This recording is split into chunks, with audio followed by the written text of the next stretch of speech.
આટલું તૈયાર રાખજો. અને જેવું ચુંદડી ઓઢાડાઈ જાય, વેરવણ થઈ જાય છે ને, ત્યારે પછી એમ કે પિતાજી હવે મારી આટલું કાંઈ ન લાવતા. શું કામ? કારણ કે હવે મારી નાની બેન છે, મારો ભાઈ છે, હવે એનું ધ્યાન રાખો. અને પિતાને પણ એમ થાય કે હજી ભગવાન ઠાકરે મને આપ્યું હોત ને તો મારી દીકરીને હજી હું આટલો આપત, હજી આટલો આપત.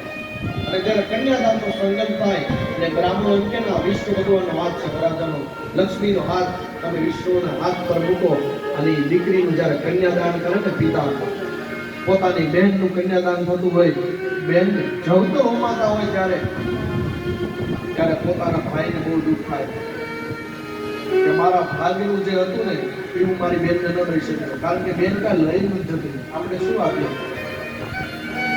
આખું જે શરીર પ્રાપ્ત થયું છે મા બાપથી, એ આખું શરીર 20-25 વર્ષ સુધી પિતાના ઘરે રહે, બીજા દિવસે પોતાના સસુર સાસુને યાદ આવે. એટલે માતા પિતા શું પહેલી સલાહ આપે?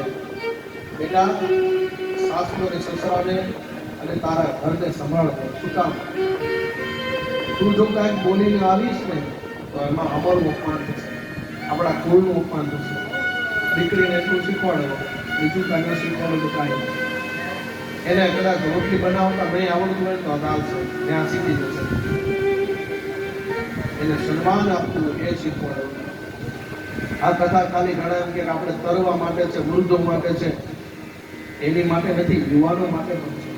આપણી સંપત્તિ છે. આ રામચરિત માનસ છે ને, આ બધી ભગવાનની કથાના પુસ્તકો એ આપણી સંપત્તિ છે. જેમ પાકીટમાં ખીચામાં પૈસા પડ્યા હોય, તમને એમ થાય કે મારે હરિદ્વાર જવું તો જઈ શકો, પણ પાકીટમાંથી પૈસા ખૂટી જાય તો તમારે કુકાઓ જવું તો ન જઈ શકો. એમ તમારી પાસે સંસ્કાર હશે ને, કોઈ દીકરી હોય કે દીકરો હોય, તમે ગમીને મોકલશો ને, તમને ઘરે ઊંઘ આવી જશે કે મને મારા દીકરા પર, મારા દીકરી પર વિશ્વાસ છે, એના સંસ્કાર બોલો.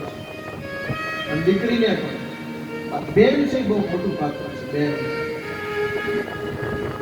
આપણા લોકગીતો પણ કોણ હલાવે, કોણ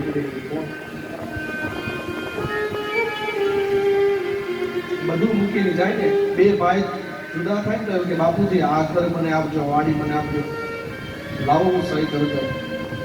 બેન જાય ને એટલે બેન એમ કે મારે સહી નથી કરવી, પણ મારે 10 આંગળામાંથી જે આંગળાની સહી લઈ જાઉં, થાપું મારી જાય, બધું મારા ભાઈને આપતું જાઉં. આ બેન છે. બેનનો ભાવ એવો હોય. અને જ્યારે લગ્ન થઈ જાય પછી કહે છે ને, એને ત્યાં સાસરનું ખાતી હોય, પતિનું ધણીનું ખાતી હોય, કેસ વાગે એટલે શું કે અમ્મા મારા હીરા.